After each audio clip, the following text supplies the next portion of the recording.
Did you know there's a Twilight spoof in The Sims 3? If you didn't, don't worry, I got you covered. Hey everyone, it's Concat. Welcome back to another video on the channel. In today's video, we're going to be diving into all the Twilight references in The Sims 3. I'm in a really big Twilight mood right now because first of all, it's fall, and second of all, my birthday is coming up, so my fiance got me a really cool gift. I got to watch Twilight live as a candlelit concert where the entire soundtrack was performed live by an orchestra. My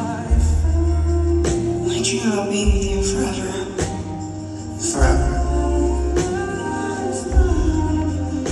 It was really sick. I got some really cool merch, and I highly recommend it if they come around an area near you. But anyways, it goes without saying that I am really excited for today's video. But before we get into Twilight, this video is sponsored by Instant Gaming. Instant Gaming is a website where you can get PC, console, and pre-release titles at a major discount. I really love Instant Gaming because they have a whole bunch of Sims 3 packs as well as Sims 4 packs on sale on their website at all times. And I usually only mention Sims, but they also have a whole bunch of other titles available as well as gift cards. So if you're ever looking for some, you can find some on here. And if you're worried about being scammed, fear not everybody. I'm actually finishing my Sims 3 collection thanks to Instant Gaming. I purchased some games on there and I redeemed the code and it worked. If you purchase anything using my affiliate link, I will get a small commission off of it at no extra cost to you. So thank you so much in advance for purchasing, and thanks to Instant Gaming for sponsoring this video. So our story begins in the sleepy, mystical town of Moonlight Falls, which is the world that came with the Sims 3 Supernatural expansion pack. The first portion of this video will be going over a bunch of households, and then we'll be moving on to just general references. So we're starting off with the Swain family, which sounds a lot like the Swans, but their family description says, new to Moonlight Falls, Chester Swain came in hopes of providing a better life for his daughter Bailey, who he's raised alone. She's his whole world and he loves her very much, even if he can be a little overprotective. Despite the time they spend together, Chester is somehow unaware of Bailey's fanatical obsession with the supernatural. Can Chester find a way to protect his daughter from her own curiosity? Let's get to know Chester Swain more, aka Charlie Swan. His biography says, in his short time in town, Chester feels as though he chose the perfect little burg in which to raise his daughter. But if Chester didn't know any better, he'd say that there was something funny going on in Moonlight Falls. What a place to raise an impressionable young daughter, especially one who keeps reading all those vampire and werewolf books. Chester thinks it's just a typical act of teenage rebellion, and though he worries at times, Chester is determined to protect his daughter so she grows up to lead a wholesome life. His traits are unflirty, brave, loves the outdoors, gatherer, and an angler. And just like Charlie Swan in the movie, Chester is also a police officer, level 9, and you can find his cop car in his inventory. Now moving on to his daughter, Bailey Swain, aka Bella Swan. And by the way, the resemblance is crazy. While out in the woods on a typical dull Moonlight Falls day, Bailey came across a vampire. Her initial thought, this is the best town ever. For Bailey, it's like something out of her favorite fantasy novels. Imagine getting to know actual vampires, werewolves, and fairies. At first, she wanted anything but to move to Moonlight Falls, but now she never wants to leave. In a place like this, even a plain, clumsy girl like her could make a love connection with one of these fantastic Sims, right? Well, if her dad Chester ever leaves her alone for 2 seconds, that is. So first things first with Bailey, obviously her room is heavily inspired by the Bella Swan's bedroom as well. The purple sheets, the walls, I mean, it's very accurate. And then also her face looks so much like, you know, Bella Swan girl. And her traits are loner, supernatural fan, clumsy, and a light sleeper. Also, another thing worth mentioning about the Swain household is there is a truck in their garage, and a lot of people speculate that, you know, this is obviously Bella's truck, but I actually have another theory after doing some research for this video, but you guys will have to stick around for that theory because we have to get to a different household. But anyways, I got my 2 cents on this truck, okay? This is not the truck.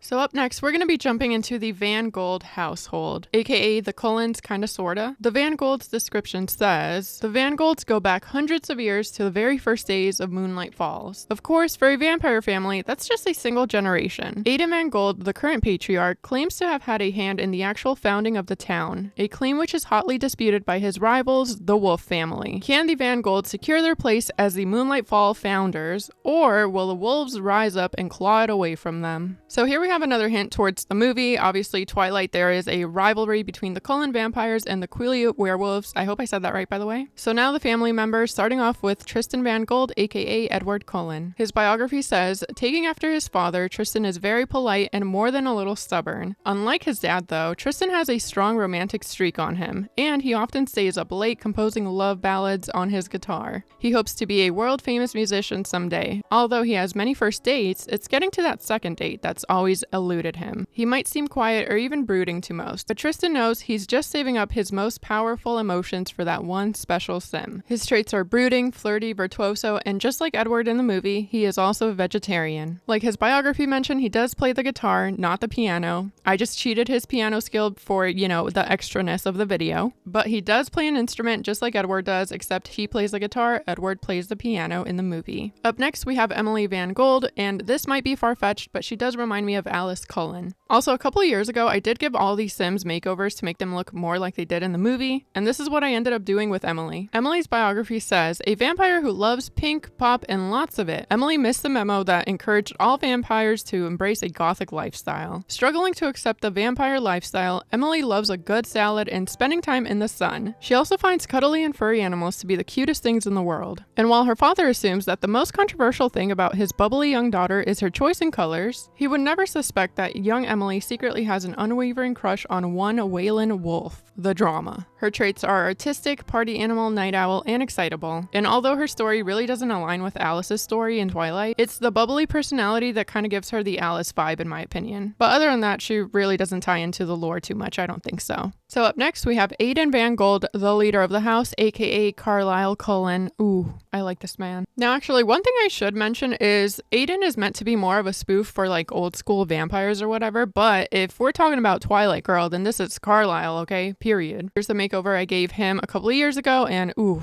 he looks nice. So for Aiden's biography, it says, Aiden Van Gold is what vampires call old blood. Very rich, proper, and centuries old. Aiden claims to remember the actual founding of Moonlight Falls, even though he was just a wee lad of 47 at the time. From the moment a werewolf hair landed in his soup, he developed a distaste for all things furry. The pesky wolf family, also claiming to be the town founders, isn't helping either. Aiden has spent his whole life building up Moonlight Falls into a charming town and is not about to let everything he's built be destroyed by the ridiculous claims of a few werewolves. His traits are no sense of humor, snob proper, never nude, and absent-minded, and it's worth mentioning that he has enemies with a sim called Pappy Wolf. We'll be talking about him later. So the next household on the list that we're going to be talking about is the Wolf family. And yes, they are related to the wolves in Sunset Valley as well. The family description says, the wolves are one of the oldest and proudest families in Moonlight Falls. The only other family that's been around as long is the Van Golds, and these two clans are bitter rivals. Debate rages over the identity of the town's original founders, but the wolves will never surrender their claim. Will the wolves finally find the respect they feel they deserve, or will Aiden Van Gold buy his way into Moonlight Falls history? We're not going to get into every single family member because they don't matter for the Twilight lore, but the household consists of Dwayne, Erica, Wilhelmina, and Gator Wolf, which is crazy as hell, girl, to name your kid Gator. But to be fair, girl, I think this werewolf toddler earned his name because look at him, he's scary. So the one sim in this household that we're going to be talking about is Waylon Wolf. He is a teenager, and I believe this is supposed to be Jacob Black or like some sort of version of him, because he's the only teen in the house and, he's a werewolf and, yeah. Although I will say, his biography really doesn't give me Jacob Black vibes. He is a completely different personality than Jacob. But regardless, this man represents Jacob Black for me in the Sims 3 universe, okay? So Team Jacob, beware. This is gonna get real freaking ugly. I present to you Waylon Wolf. Yay. Yeah, there's no one else who could possibly, represent Jacob Black. So anyways, this is what you get. Long story short, I'm not really going to tell you his biography because again, he doesn't really have anything to do with the Twilight lore. The one thing that I will tell you from his biography is that he is a nerd. He's smart, I guess. He gets A+s at school. Teachers can't believe he's part of this family. And he also has a crush back on Emily Van Gold. So that is interesting. Yeah, that's it. That's it for this guy. Now moving on to Waylon's grandfather, we're going to get into Pappy. So we're diving into Pappy because he gives me Billy Black vibes from Twilight, so yeah. So his household description says, Pappy is the patriarch of the Wolf clan and was raised with the Dodge belief that the wolves were the original settlers of Moonlight Falls, a claim hotly disputed by the Van Gold family. Pappy lives alone on the opposite end of town from all those undead deadbeats. Will the wolves and Van Golds continue their feud, or can Pappy be the bigger wolf and make peace? And that's where the Billy Black resemblance kind of ends, except for this truck theory that I came up with. But yeah, his personality and his traits don't really add up, so I'm not going to mention it. So this is my truck theory. Pappy has two trucks. He has a gray one and this reddish truck. which looks a lot more like Bella's truck in the movie. So my theory is that this truck was supposed to be Bailey's, but that transaction or the gift never ended up happening because Chester and Pappy are enemies. I think something happened between Chester and Pappy. They obviously got into a fight, and so Bailey never got this gift from Pappy. But yeah, this is supposed to be her truck, not the white truck in the garage. I think that's just Chester's second car because he also has his cop car, but like he's not going to be driving his cop car all the time, you know, if you're not on the clock. I think this truck is supposed to be for Bailey, aka Bella. Let me know in the comments down below what you think of my theory and if you think I'm right or wrong. Thank you.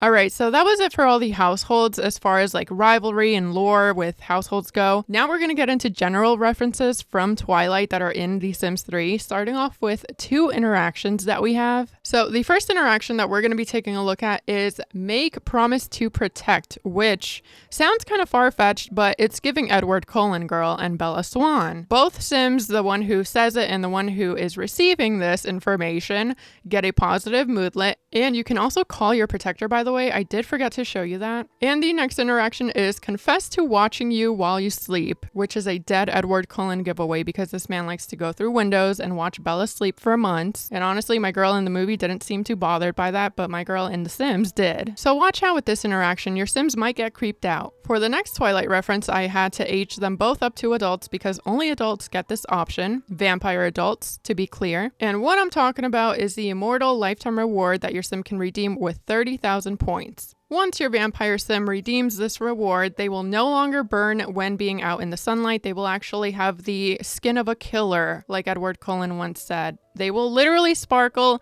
It's the cutest thing ever, and I love it so much. So yeah, instead of burning in the sun, they'll sparkle in the sun. So the next 2 Twilight references are in the world of Moonlight Falls itself. First one being across from the school rabbit hole, we have a baseball field. For those of you who have seen Twilight, then you know the iconic Cullen baseball showdown. But yeah, no other world in The Sims 3 has a baseball field like this, so I am assuming that this is 100% a Twilight reference. The next reference is La Chauve Beach, which in the movie, you would know it by La Push. But yeah, La Chauve, it's La Chauve, baby. So anyways, yeah, this obviously has to be a reference to La Push in the movie. It's just a very lonely beach. Honestly, it's giving La Push from the movie because it's just very sad and gloomy and gray here. So it makes sense. La Push, La Chauve.